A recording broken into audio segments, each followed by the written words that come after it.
Bom, boa tarde. Satisfação aqui. Temos mais um evento do nosso Comitê Jurídico da Câmara de Comércio Italiana, o COJUR. Meu nome é Maurício Barros, sou sócio do Sescom Barria Advogados e eu sou coordenador do Núcleo Tributário do COJUR. O COJUR, que é o nosso comitê jurídico, fazemos eventos e temos reuniões periódicas, né? Então eu convido aí a todos e todas que estejam nos assistindo, seja agora ao vivo, seja depois na gravação, a fazer parte conosco aqui do nosso comitê, né?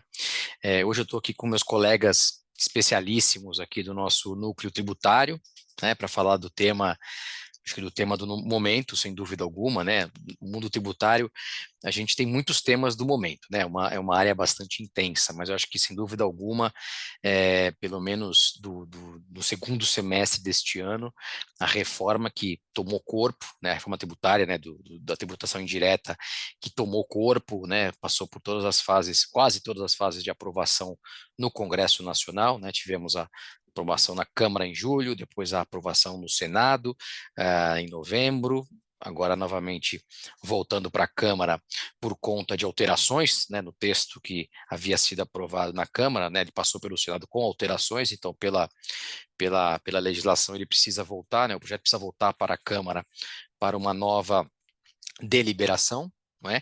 O que estava previsto, né, não é uma previsão, né, também tão precisa, mas havia uma previsão de que entre esta semana e a próxima semana fosse colocado em votação, né? A gente teve aí uma última notícia de que na semana que vem a gente vai ter, muito provavelmente teremos aí a votação na Câmara dos Deputados, né? Então a ideia, né, é que se vote ainda em 2023, né? Então nada mais atual aqui do que a gente discutir um tema que está realmente tomando corpo e que vai mudar, né, que vai alterar drasticamente, né, a tributação sobre o consumo, né? A gente teremos aqui as nossas especialistas e os nossos especialistas para apresentar, mas basicamente teremos uma alteração do que a gente tem hoje, né, do sistema tributário extremamente complexo, né, bastante pulverizado, né, com diversas legislações. Então temos União com PiscoFins, que é uma colcha de retalhos na legislação, temos 27 legislações de estados, 5.570 legislações municipais, enfim, a tendência é que esse emaranhado de legislações seja condensado em uma, duas, talvez três leis complementares, e aí, claro, alguma coisa de regulamentação também mais centralizada, não é? Claro que a gente tem prós e contras, né, do projeto, da proposta, né? Então nem tudo está bem colocado, enfim, temos alguns pontos polêmicos, né, que os meus colegas e as minhas colegas vão apresentar aqui para a gente. Depois, a ideia, depois de cada apresentação, né, teremos exposições aqui de cada um deles. A ideia é depois a gente abrir para debates e para perguntas e respostas, né? Então eu já convido aqui quem estiver nos assistindo, tem aqui na barra inferior do layout aqui do Zoom, tem o Q&A, né? Então pode deixar as perguntas, né, aí anotadas aí, que ao final a gente depois abre para perguntas e respostas, a gente vai responder, se não todas, né, depende do tempo também, mas tentaremos pelo menos a maior parte delas, tá? Bom, então eu vou começar aqui já passando a palavra para minha amiga Silvânia Tonhetti, né, sócia da Tonhetti Advocacia, que vai dar o pontapé inicial aqui na nossa discussão, né, com um panorama geral do IBS, da CBS e do imposto seletivo, né? Temos aí três novos tributos, né, como eu dizia, né, a gente vai ter aí uma ideia de simplificação com substituição de tributos, né? E aí a Silvânia vai nos brindar aqui com um apanhado geral, um panorama geral sobre esses três novos tributos que surgirão, né, assim que a reforma for aprovada, tá? Silvânia, com você. Obrigado Boa pelo aceite do tarde, nosso convite aqui. né? Eu que agradeço o convite, é sempre um prazer estar aqui participando dos eventos da Câmara Italiana e prestigiando o nosso núcleo tributário, então é sempre um prazer. O tema de hoje é um tema, no mínimo, divertido, né? porque, assim, da minha lembrança, acho que desde quando eu era estagiária, que se discutia reforma tributária. E isso deve ter uns 5 anos já, né? Então, assim, é um negócio que, né, já tem bastante tempo. Eu achei que na hora de falar sobre os aspectos gerais, a gente tinha que falar um pouco sobre os aspectos gerais desse processo de reforma. Porque, efetivamente, a substituição dos tributos, que tributos vão incidir, é algo que a mídia tem explorado bastante, e eu acho que o grande tema é a gente tirar certos preconceitos e, ao mesmo tempo, compartilharmos certas apreensões, que é o grande drama. Eu preparei uma apresentação, que eu vou colocar aqui para a gente, e eu acho que ajuda.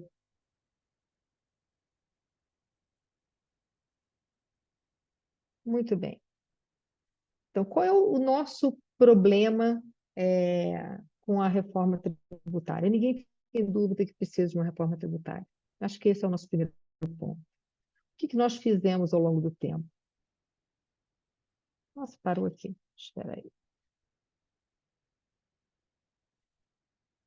Compartilhar novamente que saiu. Agora sim. Entrou? Estão vendo? Obrigada. Então, o que acontece? O que é o nosso sistema tributário, né? Nosso sistema tributário está mais ou menos assim. Surgia um problema, alguém ia lá, criava uma legislaçãozinha para cobrir. Então, é o que o Maurício referia, né? A colcha de retalhos do PIS e COFINS, por exemplo, né?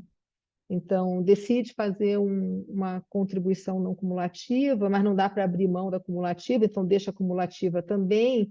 É, e aí, mas em algumas atividades é melhor que seja cumulativo, e depois a gente resolve fazer também para importação, e quando a gente vai ver, o PIS e COFINS viram um emaranhado. E quando a gente vai ver os tributos como um todo, CMS, né, as diversas regras, a dificuldade de concatenar a legislação dos vários estados, as polêmicas das operações interestaduais, a discussão que tivemos recentemente do DIFAL, tudo isso resultado de, ao invés de a gente fazer uma coisa pensada com começo, meio e fim, a gente ir colocando pedacinhos, esticando aqui e esticando lá. E a verdade é que não está melhorando, ao contrário, está piorando muito, né? Está caindo na cabeça, não tem jeito, né? O momento da reforma tributária certamente não acontece porque seja o melhor momento da história brasileira, mas acontece porque nós não temos mais como, né? Chegamos a um limite em que o incômodo gerado pelo nosso sistema tributário ele é muito grande e atrapalha a nossa economia. Ninguém mais tem dúvida disso e num momento de crise como nós estamos vivendo, a questão tributária acaba sendo um tema ainda mais delicado. Diante de uma situação assim, né, o que se pode fazer? Você tem uma situação, né? Tá ruim, você pode botar mais um balde, você tenta lá esticar, muda uma coisinha aqui, troca ali, ou você vai e troca o telhado inteiro para resolver o assunto, né? E aí nós tivemos uma ideia muito melhor. Nós resolvemos fazer assim. Então, o que acontece? Nós vamos manter o nosso sistema com as suas complexidades, com os seus problemas, com as suas dificuldades, vamos colocar por cima o telhado novo, que é a própria reforma, o resultado da reforma, e vamos ver o que acontece. Se segurar a chuva, a gente vai lá e demole a casa, né? Tira o outro telhado. Se não, a gente vai vendo o que consegue fazer. É essa a nossa realidade. É essa a vida que nós teremos aí pelos próximos anos. Que é melhor do que a gente ter a situação de goteiras caindo. Certamente a gente evita que a chuva caia de vez, mas talvez não seja ainda o cenário ideal, né? O que acontece? Esse resultado da reforma é o resultado de muitos anos de discussão. É uma tentativa de criar um consenso muito difícil, que foi muito difícil de ser alcançado. E, é claro, só no Senado eram mais de 200 emendas, né? Agora voltou para a Câmara a apreciação e já tem discussão de novo, se deixa ou não as exceções que o Senado colocou, se mexe ou não no imposto seletivo. Ou seja, Isso é o resultado que a gente conseguiu, é o nosso possível. E nós temos metas bonitas: simplificar, dar transparência, permitir uma justiça tributária, garantir um equilíbrio maior entre as regiões, entre os estados, proteger o meio ambiente, princípios fantásticos. E com previsão de tributação de um modelo muito moderno, que é um modelo em que você passa a reconhecer, dentro da tributação como um todo de bens e serviços, a não cumulatividade. Nós já temos experiência com não cumulatividade. Nosso ICMS é não cumulativo. Só que ele é não cumulativo, mas ele só é aplicado para mercadorias e transportes intermunicipais e serviços de comunicação. Os outros serviços não entram, porque aí tem uma outra regra, que é o imposto sobre serviços, que é acumulativo. Então, no final, quando eu olho a minha atividade, quando eu vou fazer as minhas compras, eu tenho um pedaço de tributação não cumulativa, mas um pedaço cumulativo. Além do que, eu não consigo saber quanto eu estou pagando, porque o imposto está dentro da sua própria base. O resultado é isso que a gente vê. Quantas pessoas acreditam que não pagam tributo? Né? Já ouvi isso de algumas pessoas. Não, mas quem paga tributo é rico, eu não pago tributo.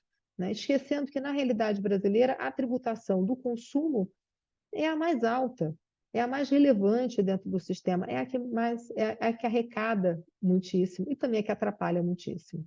Né? O que se pensa? Se pensa a ideia da reforma, que já está aprovada e que a gente acredita que em alguns aspectos já não mude mais, é substituir o PIS e a COFINS e o IPI pela contribuição sobre bens e serviços. Ou seja, teria uma contribuição federal com o resultado da arrecadação voltado principalmente para a União, controlado pela União, e que substituiria o PIS, o COFINS e o IPI. Na prática, basicamente, vai ser uma soma do PIS e do COFINS, que, como dizem alguns clientes meus, né, estrangeiros, eles não entendem nem por que estão separados, porque eu falo, mas não é a mesma coisa? É a mesma coisa, mas estão separados por razões históricas, mas já não tinha sentido ter isso de maneira separada. Né? Já não fazia sentido. E é isso que a gente vai estar, é isso que vai estar sendo reunido na próxima contribuição sobre bens e serviços. De outro lado, tem o desafio do ICMS e do ISS. Do ICMS com suas legislações em vários estados, do ISS em mais de 5 mil municípios, e que a ideia é juntar tudo isso numa legislação federal, e essa legislação federal vai permitir que a gente tenha pelo menos um pouquinho de homogeneidade, e isso provavelmente vai trazer simplificação do sistema. Vai ser fácil conseguir essa visão federal, mas ao mesmo tempo com arrecadação local, mas ao mesmo tempo com controle Bastante coisa vai ser difícil, mas não tenho dúvida que a substituição do ICMS e do ISS por um imposto sobre bens e serviços é uma simplificação enorme, porque muitas discussões que nós temos em ISS e ICMS estão na área de saber se é mercadoria ou se é serviço. E a gente tem que sair dessa dicotomia, que não faz sentido, principalmente no mundo moderno, onde praticamente não existe a mercadoria por si só. Né? Como definem hoje as pessoas, o que existe é a experiência. Né? É a experiência do consumidor que conta. E essa experiência vem com uma mercadoria, mas vem com todo o serviço, com todo o conjunto que acompanha essa mercadoria. Por isso que é cada vez mais difícil separar o que é mercadoria e o que é serviço, e ao juntar, certamente vamos estar simplificando e nos preparando para uma realidade, uma coisa que já é a realidade na economia. Não tem mercadoria sozinha, não tem. Né? Os tributos serão não cumulativos, mas com uma diferença, eles vão ser calculados por fora.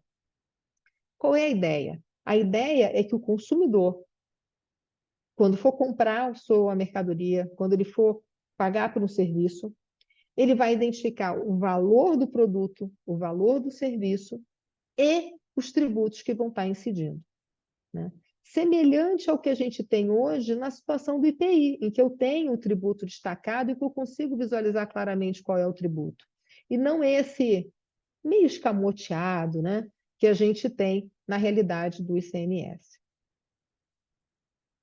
A legislação única certamente vai ter um trabalho muito grande. Primeiro, para começar por uma lei complementar, e essa lei complementar vai ser discutida num ano de eleição, onde a gente vai ter uma pressão muito grande, né, das bases sobre os seus representantes. Vai ser um desafio muito grande. Então, mas certamente permitirá que se tenha uma simplificação. E o fato de ser cobrado por fora, permitirá também uma transparência. Mas ainda não está pronto. Nós vamos ter tratamentos diferenciados, vamos ter exceções, e tudo isso ainda vai ser disciplinado dentro de lei complementar. Então, se perguntam hoje qual vai ser efetivamente a alíquota, a gente nem sabe, porque, na verdade, a gente tem um volume de arrecadação que está definido e uma série de exceções a serem endereçadas.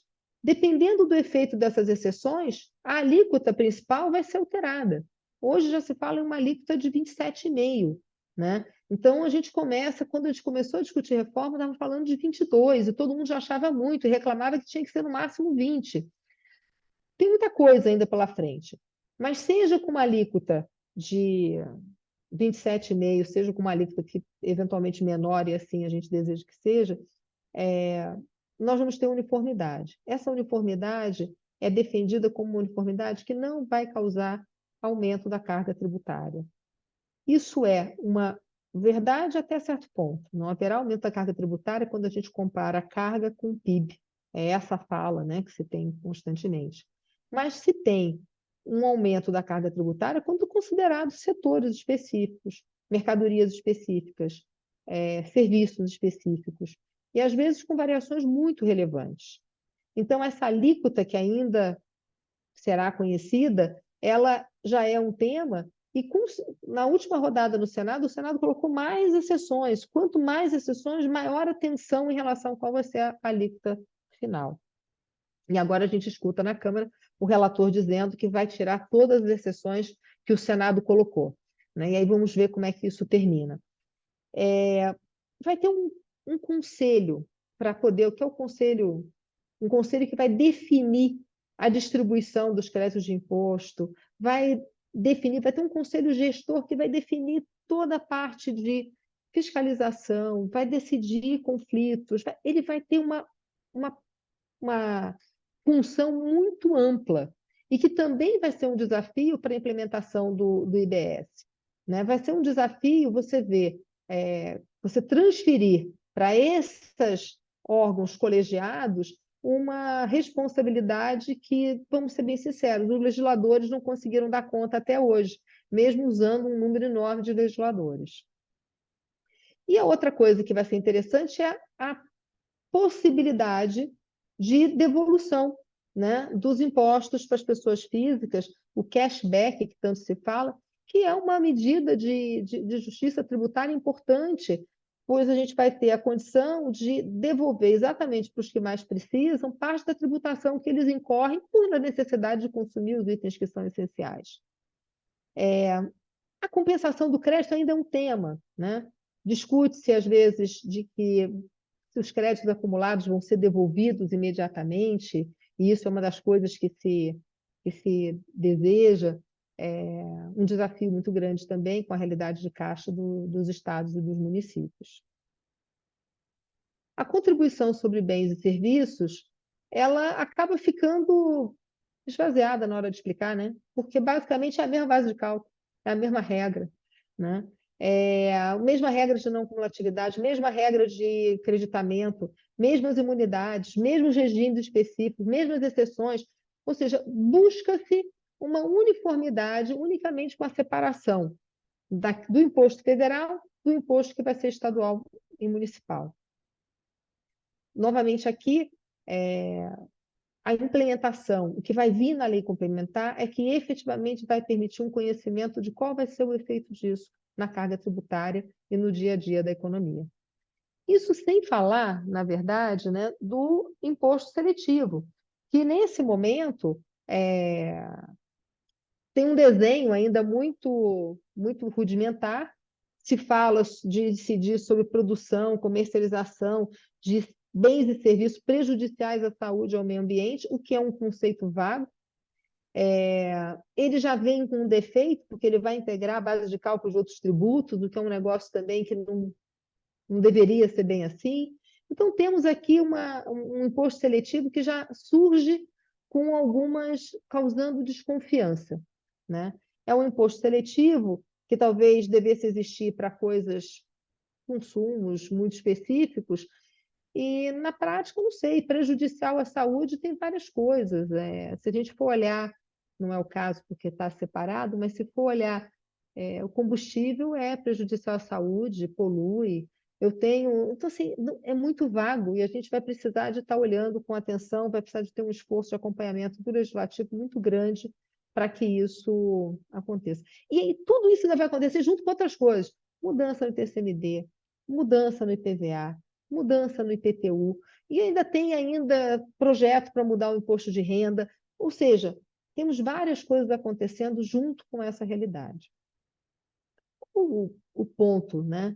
O ponto é, teremos uma vida nova que vai surgir nos próximos anos, mas que ainda é um cenário incerto. Nós não conseguimos ainda saber o que efetivamente vai surgir, porque vai definir nas diversas e inúmeras leis complementares.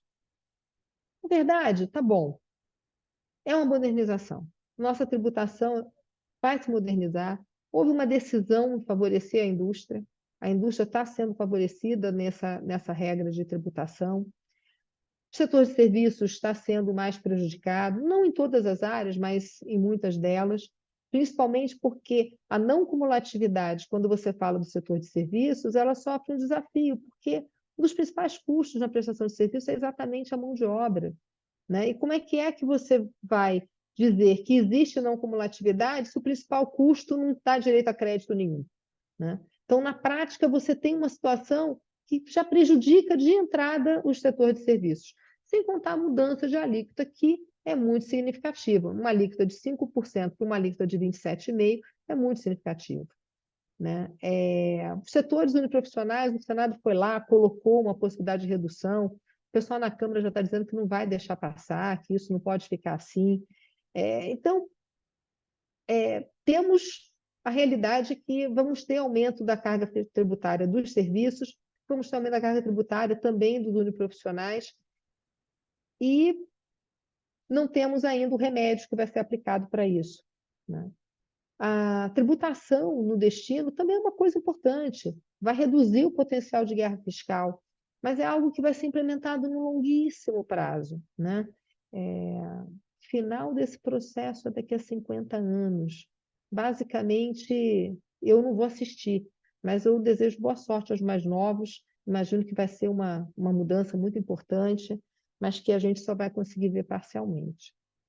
Exceto o professor Maurício, que é um Highlander, vai viver 200 anos. Muita coisa para definir.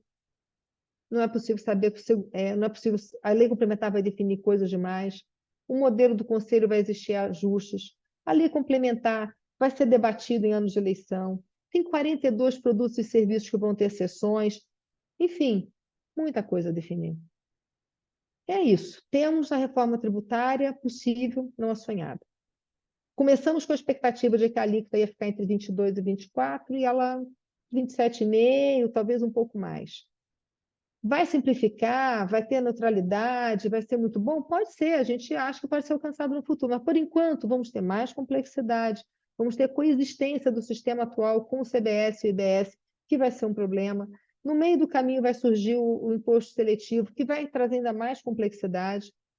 Não é possível ainda calcular o impacto disso nas empresas. Eu vejo várias notícias falando sobre o impacto da carga tributária em tal setor ou em tal setor. Como a gente não tem um delineamento completo, a gente não tem como saber ainda.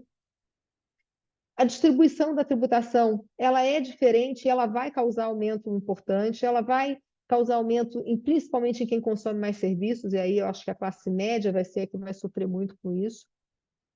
E você vê que já tem alguns efeitos, né? Os estados começaram a aumentar as alíquotas de ICMS, porque uma das regras é que a forma de dividir o IBS vai considerar a arrecadação do ano anterior. Então, todo mundo quer garantir uma arrecadação altíssima para poder garantir uma repartição maior.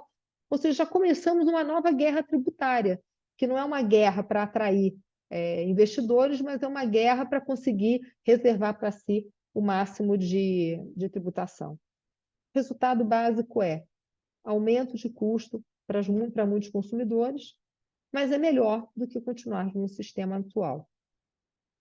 Né? Vamos ouvir os nossos colegas, e alguns talvez tenham visão diferente, mas eu acho que essa imagem aqui pode ajudar a gente a pensar o que é a nossa reforma tributária. Né? Nós tínhamos uma ideia muito boa, mas talvez a gente ainda vai ter que trabalhar bastante para chegar até lá. Né? Acho que era isso que eu queria pontuar com vocês para abrir aqui a nossa conversa. Obrigado, Silvânia, principalmente pela parte que me tocou ali, do Sr. Highlander, mas, de fato, você toca pontos importantes, né? A gente tem um desenho, né, da reforma sem ainda as leis complementares, né? Então, a gente tem um redesenho, né, importante, né, da tributação do consumo, né? Mas é claro que a gente ainda depende do arremate final, né, que será feito pelas leis complementares e também pela regulamentação.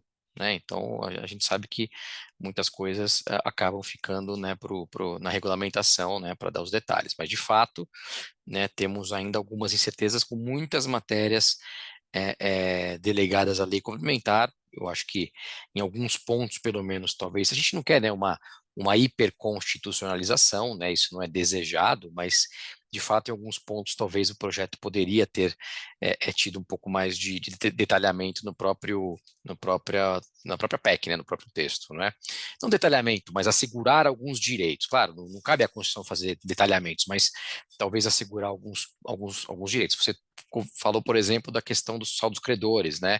Ali tem uma previsão que é muito melhor do que tem hoje na Constituição, mas que poderia ter ido um pouco mais além. Aí deixou para a lei complementar tratar deste ponto. Né? Então, de fato, eu até, enfim, fui bastante crítico a esse texto que acabou não mudando, né, no Senado. Né? Bom, mas você também tocou, né, a questão, né, dos efeitos, né, dessa reforma, né, no nosso dia a dia, na nossa vida, né? E aí vou chamar agora o Rogério Gaspari, né, Coelho, que é sócio do Lino Dias Coelho Advogados, para falar dos aspectos econômicos e orçamentários dos tributos sobre o valor agregado, né? Quais seriam eles, né? O IBS e a CBS, como a Silvânia bem colocou, que tem aí esse desenho de IVA, né? Tem uma aproximação maior com um modelo de IVA aí que se pratica fora do país, né? Então, Rogério, explica para a gente aí quais são esses aspectos, quais são os principais pontos que a gente tem que levar em consideração e pontos de preocupação também com relação à reforma nesses aspectos que você vai destacar. Obrigado pela participação com a gente aqui novamente. Obrigado, é um prazer sempre falar aqui nos eventos da Italcan. Bom, em primeiro lugar, todo mundo é a favor de uma reforma tributária, né? Mas nós nunca sabemos qual. Então, o grande problema é que a gente entrega um projeto de lei, um projeto de emenda constitucional para as casas legislativas, entra um bebê lindo e às vezes acaba saindo um Frankenstein, né? Então, a gente nunca sabe o que vai sair das casas legislativas, onde a pressão de estados, municípios, interesses diversos, alguns legítimos, alguns ilegítimos, estão sempre, né, se fazendo presente e alterando o que a gente desenha aqui como técnicos, né? Nós somos técnicos, eu até brinco, nós somos sempre técnicos, mas tenho técnica dentro da técnica, né? Como diria o Fernando Pessoa. Então a gente avalia, critica, mas quem dá a última palavra é o poder legislativo. Então o que eu queria expor hoje, né, e já peço desculpa se eu for muito didático ou muito repetitivo, é o seguinte: se eu causar alguma polêmica aqui, porque eu tenho uma visão positiva da reforma, eu sempre senti falta de uma visão geral do que ocorre. Né? Eu acho que os eventos eles são muito focados já no desenho final do imposto, mas eu acho que como no âmbito aqui da Câmara, que a gente tem afiliados das mais variadas formações, jurídico, econômica, administradores, eu acho que é importante a gente ter um sentimento de todo para entender o que está acontecendo. Então eu vou dividir aqui a minha apresentação com vocês para a gente começar. Vocês estão vendo?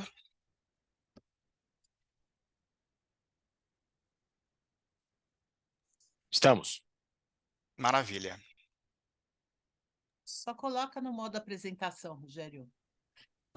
Isso, beleza. Vamos lá. Então, vamos falar sobre os aspectos econômicos e orçamentários dos tributos sobre o valor agregado.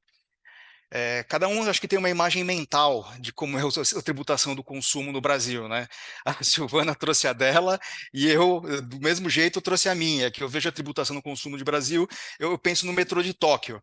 Então, penso isso aqui ainda em japonês, né? Com todas as estações em japonês, porque a gente não sabe mais, o sistema tributário ele é completamente disfuncional há muito tempo.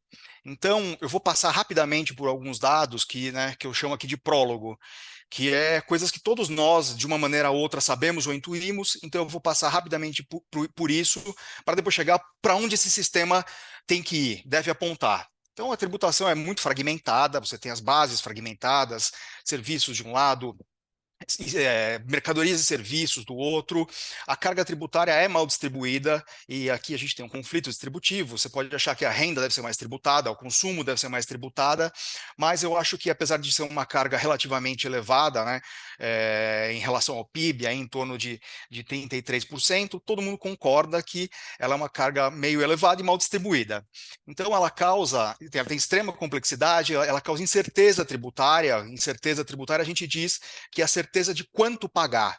Então, a gente sabe, tem várias pesquisas que investidores internacionais eles preferem investir numa jurisdição que tem uma alíquota mais alta, mas que você tenha certeza do quanto você vai pagar, né? Então, a incerteza tributária é um desdobramento da segurança jurídica, que é se divide aí no direito adquirido, o ato jurídico perfeito e a coisa julgada. Aqui a gente não sabe, a gente não tem essa segurança jurídica, e a gente tem um alto nível de litigiosidade. Então, no mundo, a gente tem, né, principalmente nos países de maior desenvolvimento relativo, um foco maior na tributação da renda, né, do lucro e, às vezes, da propriedade, e os países mais pobres, como nós, eles têm o foco na tributação do consumo, como eu vou explicar mais adiante. Então, para vocês terem uma ideia básica, a gente teve em 2021 uma arrecadação de 2,93 trilhões, e foi uma carga tributária de praticamente 33%, a União com 22%, os estados com 9%, os municípios com 2,5%. E nós temos aí vários entes tributantes, vários entes expedindo normas e tentando exercer as suas competências, que às vezes se sobrepõem em diversas zonas cinzentas. Então, para você ter uma ideia, tem uma pesquisa do Instituto Brasileiro de Planejamento Tributário, que já é muito citada também, da Constituição de 88 até setembro de 93, foi mais de 7 milhões e 480 mil normas tributárias, que dá a bagatela de 845 por dia útil. Outra pesquisa citada, a exaustão do Banco Mundial, que nós levamos 1.500 horas para apurar e pagar imposto. O CNJ também traz isso de maneira muito clara no seu A Justiça em Números, no anuário. Nós temos aqui, fechando de 92, aqui na edição de 2023, nós temos 81,4 milhões de processos, 33,5% deles são execuções fiscais. Então, a gente tem 27 milhões de execuções fiscais no sistema judiciário brasileiro. O contencioso tributário brasileiro correspondeu, em 2018, a 16,4% do PIB. É muita coisa. Se você pensar que a mediana da OCDE, esse valor é menos de 1%. Fora para o lado privado agora, não só olhando os problemas de complexidade do setor público, as empresas elas carregam nos seus balanços aí diversas questões tributárias, empatando o dinheiro que elas podiam estar investindo, né, no seu próprio objetivo como companhias, gerando mais riqueza, gerando mais empregos. Isso aqui, muito desses balanços de empresa, a maior parte do problema, principalmente nas companhias listadas, são questões de ICMS. Também, como já foi muito mencionado aqui, as questões de guerra fiscal, guerra dos portos. E eu trouxe aqui, eu vou fazer a minha primeira provocação, né? O CONFAS, ele tem aí a competência, né, constitucional e legislativa da Lei Complementar 24 de estabelecer como esses incentivos vão ser concedidos e votá-los. Mas pensando muito sobre isso, o que eu tenho a dizer é o seguinte: vejam a evolução. O CONFAS só funciona num país que foi ditadura. Depois da Constituição de 88, o CONFAS é inoperante. E os números do judiciário mostram exatamente isso, a persistência dessa guerra fiscal é um desenho que não funcionou na nossa jovem democracia. Além disso, nós temos os problemas de classificação fiscal, que quanto mais alíquotas, mais problemas a gente tem. Então, a gente tem os casos clássicos, até anedóticos, de bolacha, bolo, crocs, tênis, e diversas coisas anedóticas e discussões até bizantinas, a cumulatividade do sistema, que é completamente é um problema muito grande, porque tem diversas regras, a gente acumula crédito tributário na exportação, o sistema está mal desenhado, ele veio sendo remendado, como a Silvana bem falou, e a gente não sabe quanto paga, você tem imposto sobre imposto, de diferentes esferas legislativas, federativas, e isso traz esse acúmulo de saldos credores, que a gente sabe que tem um problema grave de resolução. PIS e COFINS, IPI, PIS e COFINS muito, IPI um pouco menos, ICMS é terrível. Então tem muita empresa que tem saldo credor, que não vai dar vazão, e está correndo para resolver isso até 2032, para não carregar isso pelos próximos 20 anos. Isso, como eu disse, é um conflito federativo exacerbado, não tem o que um imposto bom deve ter, o que um sistema bom deve ter, que é a neutralidade.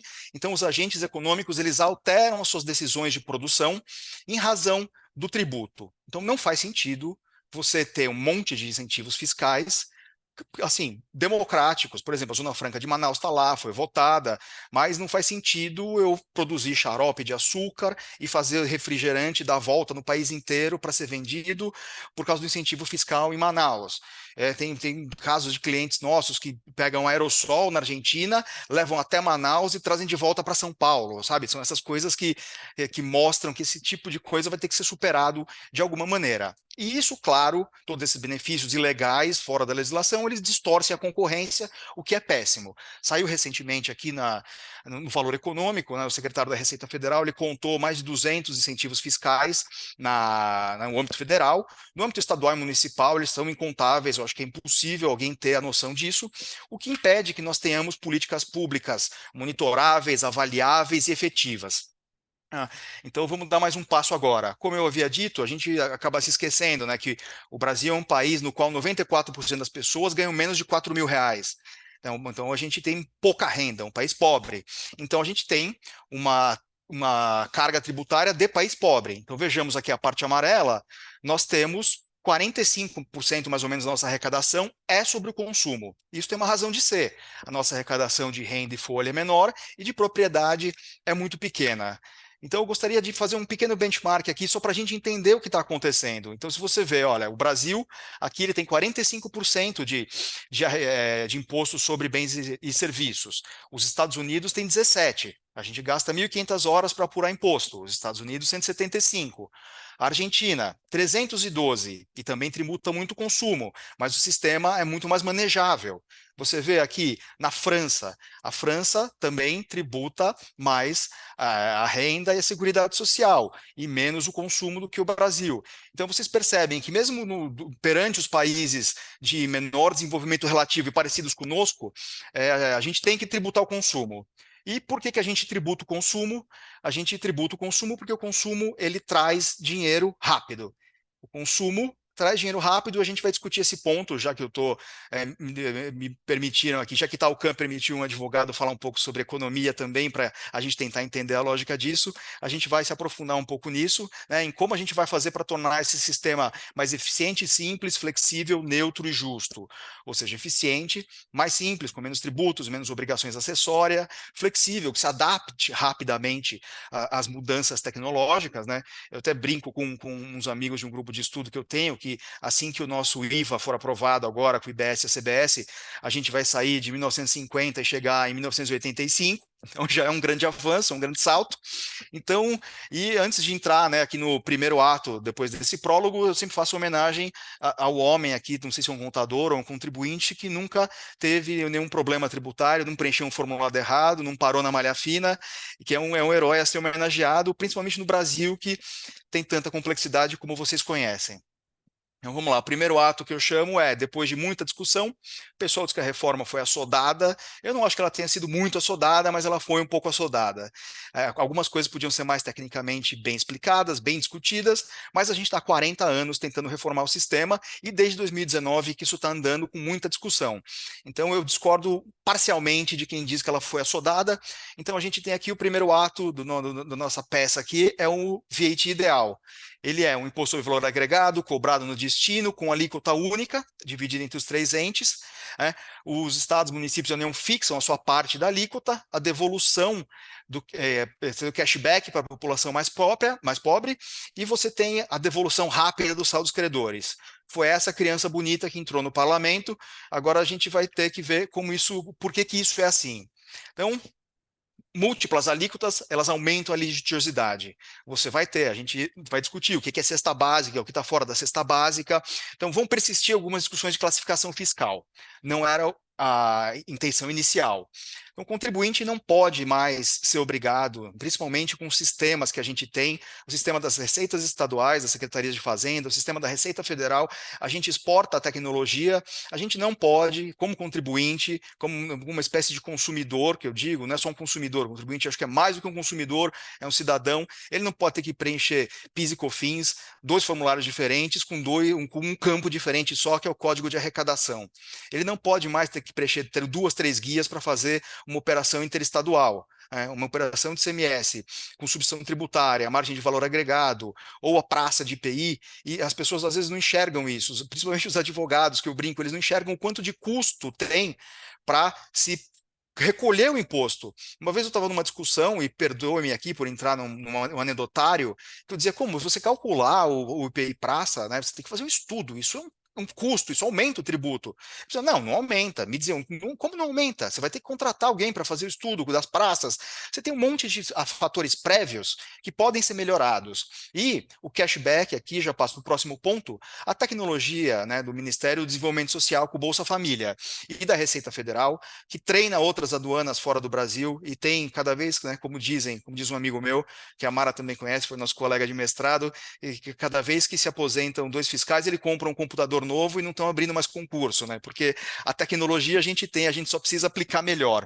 E o imposto que se visava, ele é cobrado por fora, não incide sobre exportações, base ampla, acabando com esse anacronismo da divisão entre bens e serviços, né, que a economia moderna digital já não alberga mais. Mas não foi o que a gente conseguiu. A gente já passou agora, vamos passar para o segundo ato, que foi a tramitação legislativa da reforma tributária. E tem essa frase do senador americano, né, nos anos 70, discutindo uma reforma tributária no imposto de renda nos Estados Unidos, que ficou um dito famoso, né, que diz que todas as pessoas têm a mesma filosofia, né, sobre impostos. Então, eles ouvem, né, a variação das coisas, dos comitês que tratam disso, e todo mundo fala esse versinho universal, né? Don't tax you, don't tax me, tax the fellow behind the tree. Ou seja, a gente vai discutir, mas ninguém quer ser taxado. Todo mundo quer reforma tributária, mas ninguém quer que tenha mais complexidade, menos complexidade e mais carga tributária.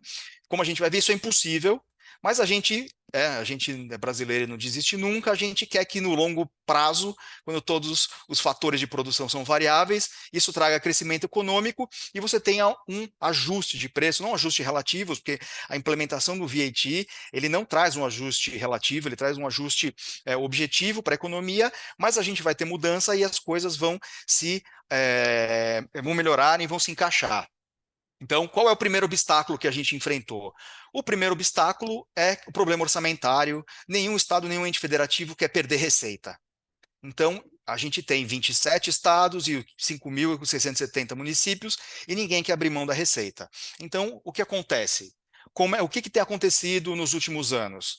Né? Desde que começou a ser aplicadas as desvinculações de receita da União, no orçamento da União, a União teve um pouco mais de margem de manobra, às vezes ela tem menos, mas o fato é que a gente tem muito déficit e a União tem que botar muito dinheiro, principalmente na Seguridade Social. Se vocês virem aqui, tem um gráfico aqui da arrecadação líquida, das despesas com benefícios previdenciários e do déficit. E eu trouxe um período curto, a gente tem aqui de 2005 para 2019, só piorou e a gente está perdendo a janela de oportunidade da transição demográfica, a população brasileira está envelhecendo e a gente vai ter que tratar muito bem desse assunto, mas o fato é, falta dinheiro. E como o IPI, o Imposto de Renda e a CID, pela repartição constitucional de receitas, eles são divididos com os estados e com os municípios, a União Federal ela apela para as contribuições sociais. Então, o PIS e o COFINS vão ficando cada vez mais complicados. Eles eram cumulativos, passaram a ser cumulativos, com uma cumulatividade, eles passaram a ser não cumulativos, com uma não cumulatividade limitada e que foi sendo cada vez mais limitada, primeiro por instrução normativa, depois pela jurisprudência do próprio STJ, e agora a gente tem ali que um tribunal regional federal, ele é responsável por dizer se o insumo, né, ele é cumulativo ou não cumulativo. É terrível isso, um tribunal regional federal, o STF não devia estar julgando isso. Olha a nossa perda de tempo enquanto sistema, né, um tribunal de insumos, o CARF já passou por isso, né, na parte estadual, também a gente já teve diversas discussões sobre essas, energia elétrica no ICMS, depois a gente vai falar um pouco do ICMS, que na minha opinião já nasceu meio velho, mas tem muita gente que ama o ICMS, então eu tenho cuidado de falar isso, porque as pessoas às vezes se sentem meio ofendidas, mas o que acontece? A gente precisa entender a tributação do consumo, a gente precisa entender o conceito de elasticidade. A elasticidade em economia nada mais é do que uma sensibilidade a preços. Então, por exemplo, eu trouxe aqui bens elásticos, filé mignon, perfume, joias. Se sobe o preço, você vai parar de consumir. Ele é elástico a preço, sobe o preço, cai a demanda. Você tem produtos inelásticos, sal de cozinha e remédios. Se dobrar o preço, você vai continuar consumindo. E é por isso que a tributação do consumo ela é uma parte tão importante do orçamento. Porque tem muitos bens que têm uma elasticidade baixa ou uma elasticidade ou inelástica, ou seja, aumenta o preço, a demanda continua igual, ou aumenta o preço, a demanda cai pouco. Então, num país que tem pouca renda, você tributa os consumo, o consumidor tributa muito e você não consegue fazer distinção entre ricos e pobres. Né? Então, além disso, a tributação do consumo, como eu digo, ela traz receitas na veia. Né? Isso vale para todos os impostos indiretos no Brasil, e ainda mais no caso do PIS, da COFINS e do ICMS, que na técnica a gente chama de tributos que têm baixa saliência. Você tem tributos com alta saliência, se ele é cobrado por fora, você enxerga quando você está pagando. O PIS, o COFINS e o ICMS, eles têm baixa saliência, ou seja, você tem resíduos na cadeia. Teve um estudo lá na GV que a gente viu, a cadeia de construção civil, ela tem até 10% de resíduos tributários na cadeia, são cálculos dificílimos de serem feitos e eles são difíceis de verificar. Então, todo mundo paga, mas ninguém sabe a carga total e ninguém sabe quais são os resíduos que tem na cadeia. Isso a gente com essa legislação fragmentada, essa é a nossa realidade. Posso arriscar dizer que ninguém sabe exatamente quanto paga. E nenhum ente federativo quer perder a oportunidade de fazer política fiscal, de subir ou de baixar, ou subir, aumentar ou diminuir as suas alíquotas. Então, daí toda essa resistência a mudanças, e por isso a gente está há 40 anos discutindo isso, mas agora isso foi destravado. Segundo obstáculo, é o que eu chamo de privilégios e essencialidades. Então, como eu disse aqui, a questão de algumas pessoas para isso vai ficar melhor, outras vai ficar pior. Em economia, a gente chama de o ótimo de Pareto. O ótimo de Pareto qual é? É uma situação em que os recursos estão alocados e que você não pode ter nenhuma reordenação, né? Porque ela vai melhorar a situação de uma pessoa e ela vai piorar a situação de outra pessoa. Então, nesse caso, a gente está num ótimo de Pareto. Não tem como ser um jogo de soma zero. Não tem como todos os setores saírem ganhadores com a reforma. Então, a gente tem que se conscientizar disso, fazer os cálculos e fazer a pressão para quando a lei complementar for ser votada, para que essas distorções sejam as menores possíveis e não se cometa nenhuma injustiça que inviabilize setores produtivos. Né? Então, como eu disse, no curto prazo, você não tem ganhos para todo mundo. No médio prazo e no longo prazo, possivelmente teremos ganhos para todo mundo, mas não necessariamente. É bom que se frise que possivelmente, mas não necessariamente. Como a Silvana disse, a gente vai ter mais 20, 30, 50 anos de transição, mas no fim eu tendo a ser otimista com o que vai sair, apesar desse período de transição que nós vamos ter que conviver com os dois sistemas. O problema também que a gente tem aqui é como explicar, o que eu digo privilégios, é como explicar isso para a população e para os contribuintes. Como a gente disse, quanto mais exceções, maior a alíquota.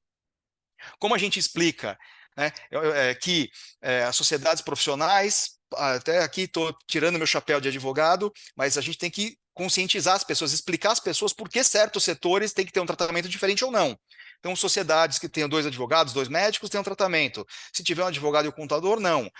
Pode ser estranho para a população. A gente tem um taxista, que a gente acha que vai ser o único país do mundo que menciona os taxistas na Constituição, que foi um feito excepcional, assim, eu poderia dizer, da história do constitucionalismo mundial. Né? Então, os motoristas de táxi têm uma alíquota reduzida e isenções, os motoristas de aplicativo não. Como é que a gente consegue fazer isso? E são os grupos de pressão, né? O que eu digo?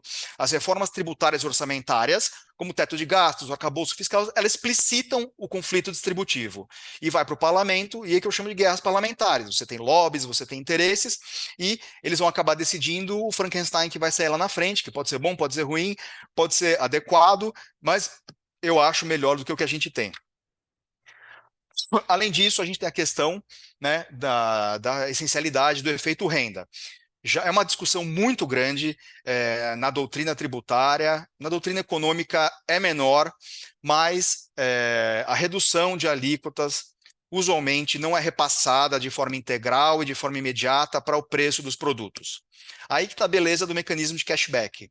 Tá? Então, a gente diz, as principais críticas ao você ter várias alíquotas e alíquotas reduzidas são que as alíquotas menores, elas não beneficiam mais os mais pobres, porque em relação à renda, os ricos pagam menos alíquota, quem é pobre consome muito mais produtos essenciais. Além disso, ela elas trazem complexidade, geram custos de contencioso, como a gente disse, classificação fiscal e disputa sobre competência, e elas favorecem muito esses grupos de pressão que atuam tentando trazer para si esse benefício, né? Algumas coisas que em economia a gente chama de free riders. Eles vão aproveitar que a reforma está passando e vão tentar obter para si o maior ganho econômico possível, mesmo que não seja de uma maneira justa. Então, a relação entre imposto sobre valor agregado e renda é isso, ela demonstra empiricamente regressividade. Então, veja, entre imposto sobre valor agregado e renda, não sobre imposto sobre valor agregado e a carga tributária total ou arrecadação. Então, em relação à renda, o IVA é regressivo quando em relação a pobres e ricos. Os mais pobres pagam mais IVA e os mais ricos pagam menos.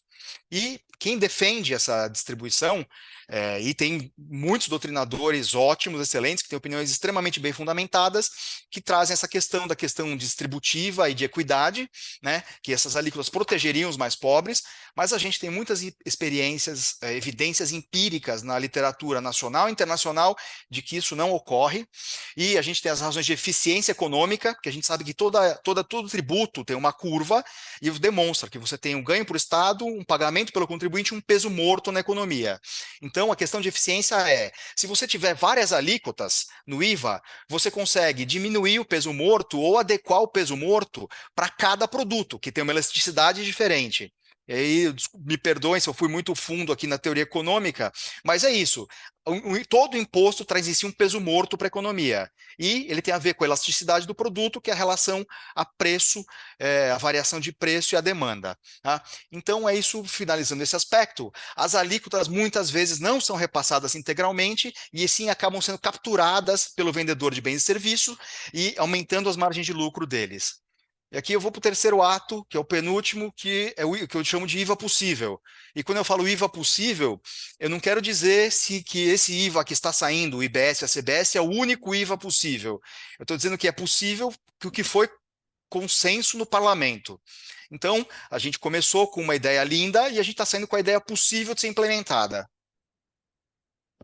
Como a Silvânia bem demonstrou, PIS, COFINS e IPI viraram a CBS, a gente tem o IBS, o irmão gêmeo, só que para o nível inferior da federação, nível diferente, e temos aí alíquotas reduzidas, regimes especiais, algumas isenções, as quais eu não vou entrar, porque já foram bem explanadas, mas eu queria trazer aqui essa última questão, que aí já traz um pouco mais puxando para o lado direito, que eu acabei escapando muito aqui do COJUR.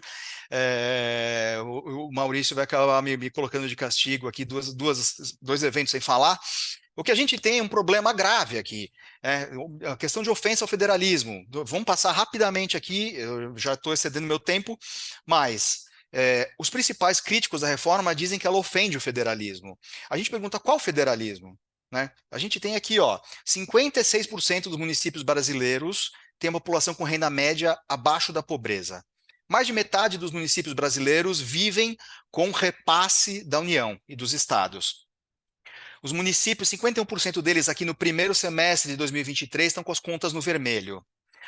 Os estados, eles estão alguns estados estão em recuperação fiscal e alguns estão com nível de endividamento, né? A gente vê lá na classificação da União com a nota D, não podem mais se endividar. Alguns podem, outros não. Não é confortável a situação dos estados, longe disso. E a questão federalista aqui, eu tenho o caso clássico, que eu acho que é o STF levar 20 anos, com uma liminar que durou mais de 10 anos, se eu não me engano, para decidir se sobre software incide ICMS ou ISS. Então, é bizarro. Teve contribuinte, eu tenho cliente que recolheu os dois, eu tenho cliente que fez uma consignação em pagamento. Não dá, não dá. Isso já era, na época, já era resolvível. Então, a gente levou 20 anos para isso. Então, a gente precisa passar por um paradigma de federalismo cooperativo, né? Ou, como o Bernardo Api falou, não de federalismo fraticida, em cada um quer ganhar o seu ganho e se esquecendo do fair share. Então, o nosso federalismo, o que ele aconteceu? A Constituição de 88, ele, me perdoem pela divagação novamente, ela é um grito por liberdade. Então, o Miguel Reale até chama de totalitarismo constitucional, que eu não gosto dessa expressão, mas a gente tentou para se proteger, e como a gente tem aí, o federalismo brasileiro, ele se expande e se contrai, né? Com Getúlio Vargas se contraiu, queimou-se a bandeira dos estados.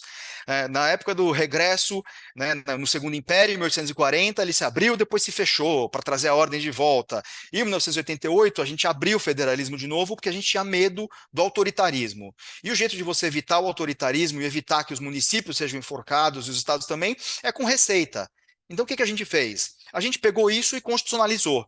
A gente constitucionalizou o sistema tributário, o que é ótimo. O artigo 5º tem os seus princípios, o artigo 150 da Constituição tem os seus princípios, mas isso não dá conta mais da história. Então, a gente vai ter que resolver esse imbróglio de respeitar as cláusulas pétreas e partir para um novo sistema.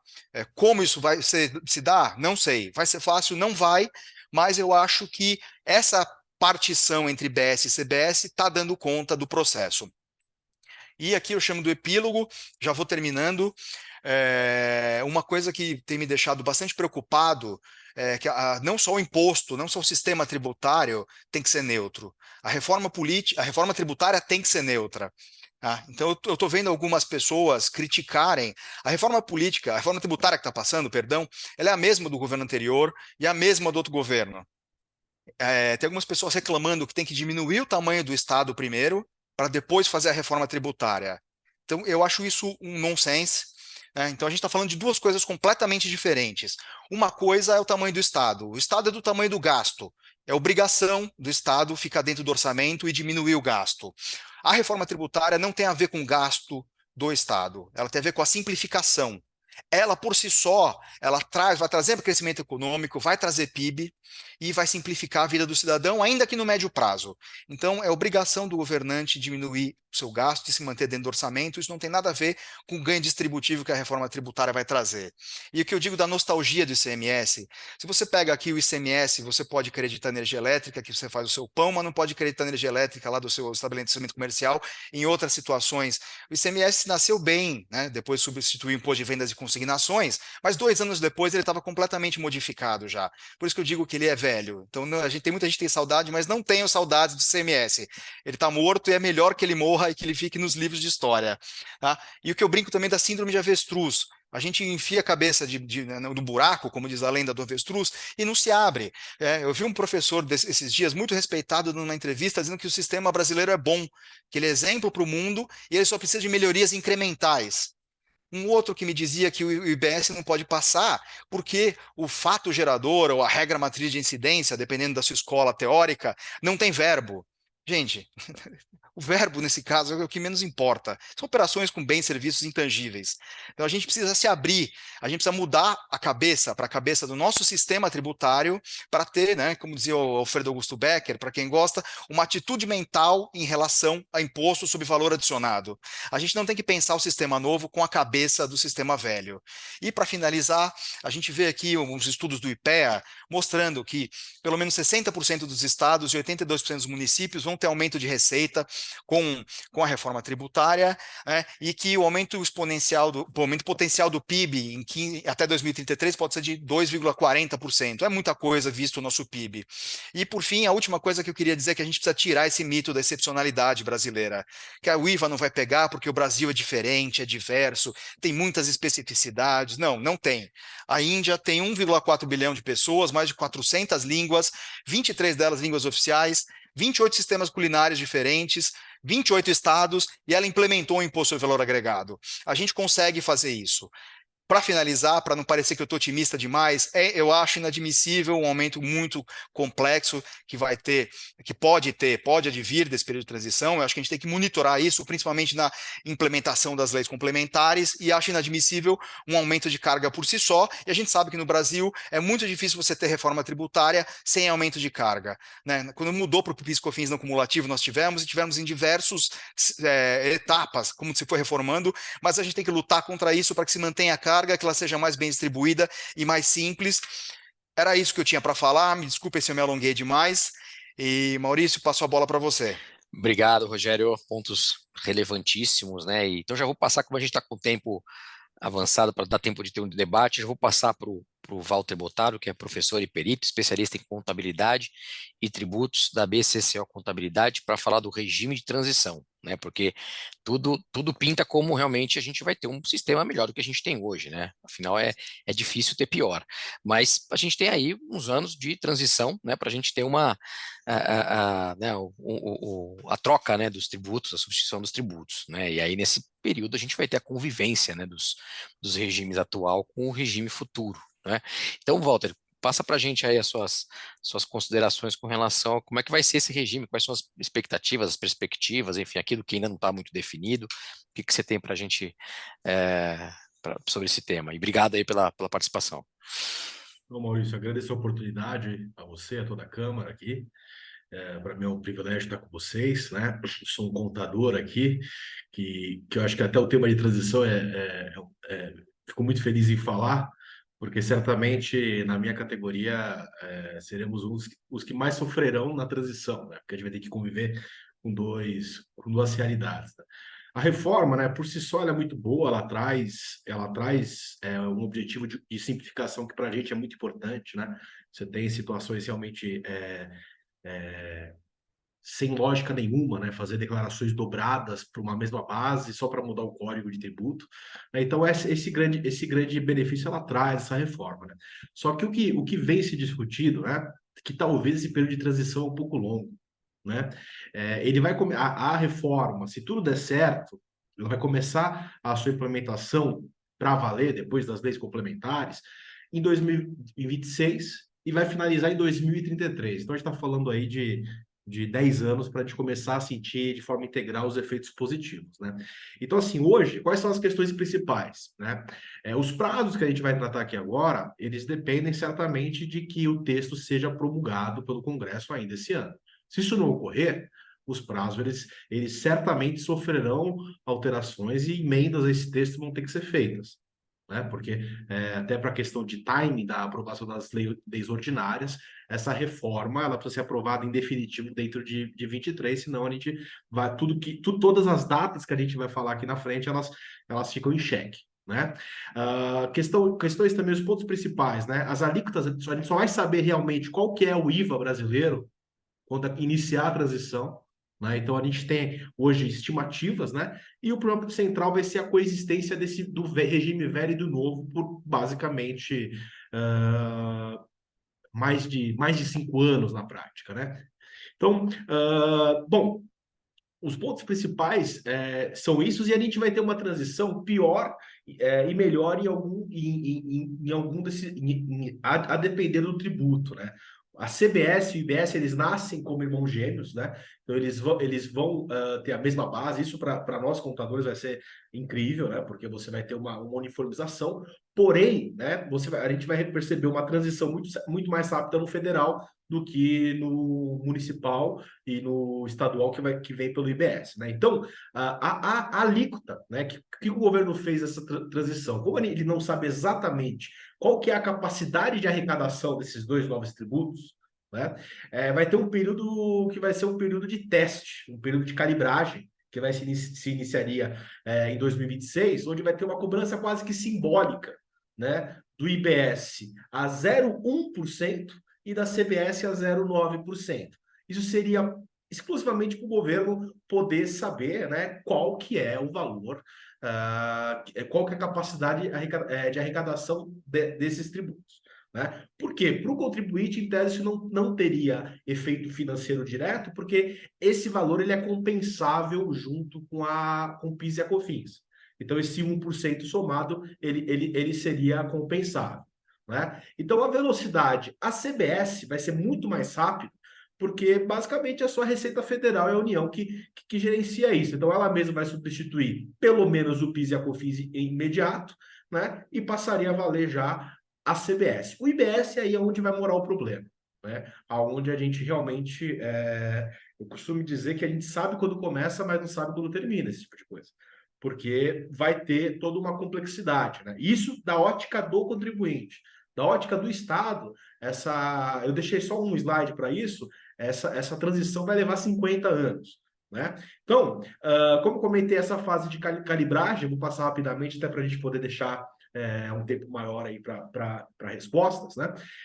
Ele vai se iniciar em 26, 0,1% do IBS, que seria o substituto do ICMS e ISS em conjunto, e a CBS 0,9, que é compensável via PIS e COFINS. Tá? E aí, a gente vai começar em 27 a cobrança integral. Então, o PIS e a COFINS e talvez o IPI, eles morreriam já em 2027. Então, em 2027 não se pagaria mais PIS e COFINS e IPI, teria já o recolhimento integral da CBS. Então, já nós, como contribuintes, né, e como contadores, já teríamos já receberíamos o benefício dessa simplificação já em 27. Né? Aí tem uma questão que está gerando discussão, não sabe se vai passar ou não no Senado, mas para a tentativa de proteção da Zona Franca, né, meio que ressuscitaram quase que a CID de uma maneira mais focada para proteger os produtos que são produzidos lá na Zona Franca. Então, o texto do Senado ele traz que o IPI também ele é extinto em 27 se o imposto seletivo for regulamentado a tempo. Né? Senão o IPI seria zerado e teria tributação só dos tributos dos produtos produzidos na Zona Franca. Então, fica esse X aí, né, esse asterisco, que talvez o IPI também possa assumir ou em 27 ou mais para frente. Né? Vai depender aí do consenso da lei complementar que vai regular o imposto seletivo. Né? Dos 3 tributos novos, certamente ele é o menos regulamentado, né? Porque basicamente toda a sua roupagem ficou para a lei complementar. Ok? Então, o IBS, que vai ser a transição mais complexa, né, que ele faz a soma do ICMS e do ISS, ele vai começar de maneira tímida em 27, né, com essa cobrança a CBS o IPIS e COFINS vai desaparecer, né?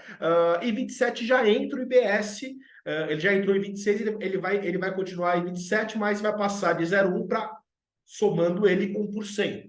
Né? Para que os estados possam calibrar ainda mais, né? E aí ele vai, nesse primeiro momento, esse valor ele é compensável da CBS, né? Sempre nesse espírito de não aumentar a tributação, a reforma traz. Então isso seria uma calibragem mais fina, porque envolve 27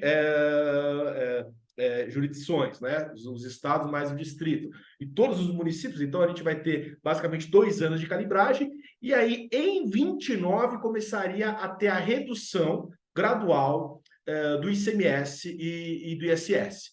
Então, de 29 até 2032, coexistiria, né, de maneira integral, né, na verdade, coexistiria desde 2027, né, para dizer de maneira mais exata, desde 26 a 33, vai coexistir os 2 regimes.